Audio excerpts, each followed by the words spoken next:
A guitar player's unique sound comes really from his or her fingers. So imagine what it's like if they don't work properly. Jeff Glor has the story of a musician who faced that very frightening situation and managed to overcome it. What an inspiring story. Pretty amazing, yeah, Erica. His name is Billy McLaughlin, a guitarist from Minnesota, and he plays by hammering with his fingers on the neck of the guitar.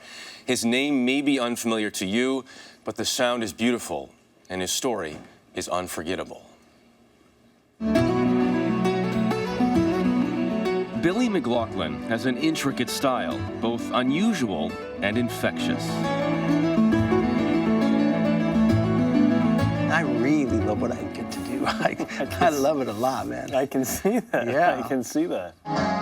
In his prime, Billy attracted fans around the world. Performed 200 shows a year, even hit the Billboard Top 10 charts. And then, all of a sudden... At what point did you start to feel something that didn't feel right? Some of my more hotshot pieces started to elude me. I literally couldn't play them. His fingers on his left hand, the ones that created the complicated chords, began locking up. If I try to play those 6 notes now, I can't even...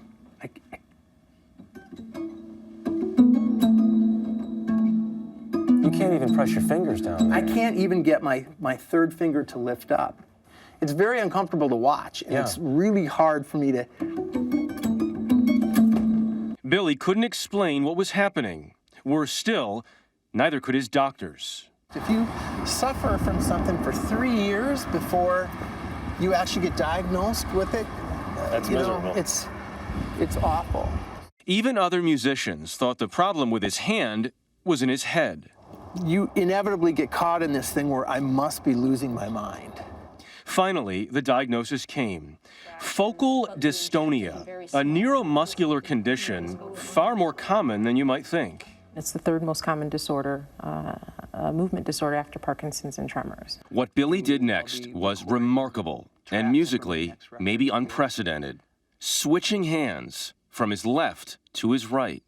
Same idea of switching your pen hand from one hand to the other. That is not an easy task.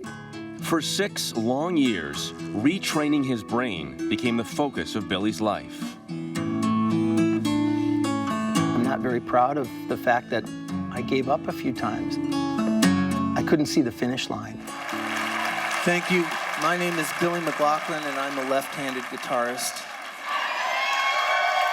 Recently, he began touring again.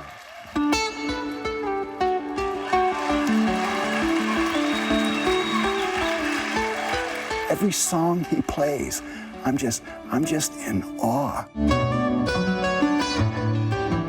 He's just amazing. D.C. Hathaway came to see Billy perform at this concert in San Diego. So did Henry Austin. It's not just the comeback that inspires them. They also suffer from dystonia.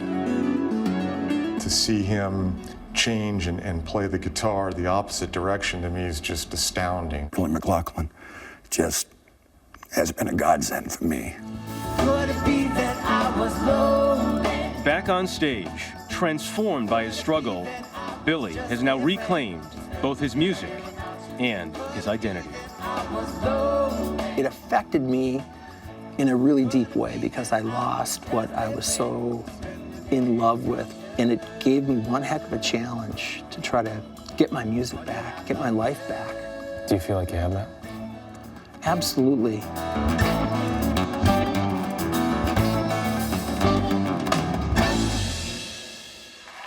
Good night. Dystonia affects 300,000 Americans, and Billy has been given some sobering news. There is a chance his other hand may one day be affected. He says he'll deal with that if it comes. For now, he's playing as much as he can for as long as he can. It's just, it's wild to think about not only the way he could retrain essentially his brain to be able to do this, but also you said it affects some 300,000 people. The trouble with him is it wasn't diagnosed initially. It affects that so many people, but still, there's not the awareness level, and that's why Billy's speaking out. He's touring at the same time, but he's also speaking out because when you mention dystonia, people just don't know what it is, and even many doctors don't really fully understand it, and that's what's so frustrating for him. So it's part of the hope then that in bringing greater awareness, not only to people who may be suffering it, but also to the medical community, that it could help better diagnose it. I think that's what he wants to do, and I think that by playing as much as he can and then also speaking out, he brings that awareness. And boy, it's nice listening to his sounds. Right? Oh, it's incredible. It's a great story. He seems like a really great guy too. He is. Jeff, thanks. Sure.